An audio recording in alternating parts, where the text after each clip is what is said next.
بسم اللہ الرحمن الرحیم۔ ایک روز حضرت موسیٰ علیہ السلام نے کھڑے ہو کر بنی اسرائیل میں خطبہ دیا تو آپ سے پوچھا گیا کہ لوگوں میں سب سے زیادہ صاحب علم کون ہے؟ انہوں نے فرمایا کہ میں ہوں۔ اس وجہ سے اللہ کا غصہ ان پر ہوا کہ انہوں نے علم کو خدا کے حوالے کیوں نہ کر دیا۔ تب اللہ نے ان کی طرف وحی بھیجی کہ میرے بندوں میں سے ایک بندہ دریاؤں کے سنگم پر ہے جہاں فارس اور روم کے سمندر ملتے ہیں، وہ تجھ سے زیادہ عالم ہے۔ موسیٰ علیہ السلام نے کہا کہ اے پروردگار، میری ان سے ملاقات کیسے ہو؟ حکم ہوا کہ ایک مچھلی زنبیل میں رکھ لو، پھر جہاں تم اس مچھلی کو گم کر دو گے تو وہ بندہ تمہیں وہیں ملے گا۔ تب موسیٰ علیہ السلام چلے اور ساتھ اپنے خادم یوشع بن نون کو لے لیا، اور انہوں نے زنبیل میں مچھلی رکھ لی۔ تب ایک پتھر کے پاس پہنچے، دونوں اپنے سر اس پر رکھ کر سو گئے، اور مچھلی زنبیل سے نکل کر دریا میں اپنی راہ بناتی چلی گئی۔ اور یہ بات موسیٰ علیہ السلام اور ان کے ساتھی کے لیے بے حد تعجب کی تھی۔ پھر دونوں باقی رات اور دن میں جتنا وقت باقی تھا چلتے رہے۔ جب صبح ہوئی، موسیٰ علیہ السلام نے خادم سے کہا، ہمارا ناشتہ لاؤ۔ اس سفر میں ہم نے کافی تکلیف اٹھائی ہے۔ اور موسیٰ علیہ السلام بالکل نہیں تھکے تھے، مگر جب اس جگہ سے آگے نکل گئے جہاں تک انہیں جانے کا حکم ملا تھا، تب ان کے خادم نے کہا کہ کیا آپ نے دیکھا تھا کہ جب ہم صغرا کے مقام کے پاس ٹھہرے تھے تو میں مچھلی کا ذکر بھول گیا؟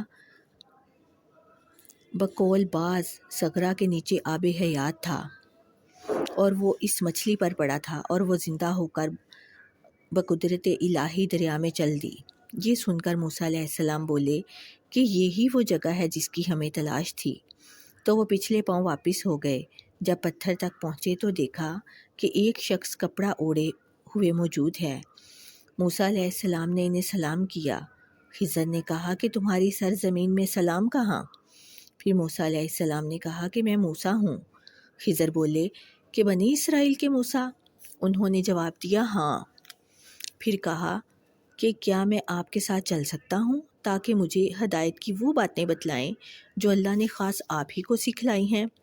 خضر بولے کہ تم میرے ساتھ صبر نہیں کر سکو گے اے موسیٰ، مجھے اللہ نے ایسا علم دیا ہے جسے تم نہیں جانتے، اور تم کو جو علم دیا ہے اسے میں نہیں جانتا۔ اس پر موسیٰ علیہ السلام نے کہا کہ خدا نے چاہا تو آپ مجھے صابر پاؤ گے، اور میں کسی بات میں آپ کی نافرمانی نہیں کروں گا۔ پھر دونوں دریا کے کنارے کنارے پیدل چلے۔ ان کے پاس کوئی کشتی نہ تھی کہ ایک کشتی ان کے سامنے سے گزری تو کشتی والوں سے انہوں نے کہا کہ ہمیں بٹھا لو۔ خضر علیہ السلام کو انہوں نے پہچان لیا اور بغیر کرایہ کے سوار کر لیا۔ اتنے میں ایک چڑیا آئی اور کشتی کے کنارے پر بیٹھ گئی۔ پھر سمندر میں اس نے ایک یا دو چونچیں ماری۔ اسے دیکھ کر خضر علیہ السلام بولے کہ اے موسیٰ، میرے اور تمہارے علم نے اللہ کے علم میں سے اتنا ہی کم کیا ہوگا جتنا اس چڑیا نے سمندر کے پانی سے۔ پھر خضر علیہ السلام نے کشتی کے تختوں میں سے ایک تختہ نکال دیا۔ موسیٰ علیہ السلام نے کہا کہ ان لوگوں نے تو ہمیں کرایہ لیے بغیر مفت میں سوار کیا، اور آپ نے ان کی کشتی کی لکڑی اکھاڑ ڈالی تاکہ یہ ڈوب جائیں۔ خضر علیہ السلام بولے کہ کیا میں نے نہیں کہا تھا کہ تم میرے ساتھ صبر نہیں کر سکو گے؟ اس پر موسیٰ علیہ السلام نے جواب دیا کہ بھول پر میری گرفت نہ کرو۔ موسیٰ نے کہا بھول کر یہ پہلا اعتراض کیا تھا۔ پھر دونوں چلے۔ ایک لڑکا بچوں کے ساتھ کھیل رہا تھا۔ خضر نے اوپر سے اس کا سر پکڑ کر ہاتھ سے الگ کر دیا۔ موسیٰ بول پڑے کہ آپ نے ایک بے گناہ بچے کو بغیر کسی جانی حق کے مار ڈالا، غضب ہو گیا۔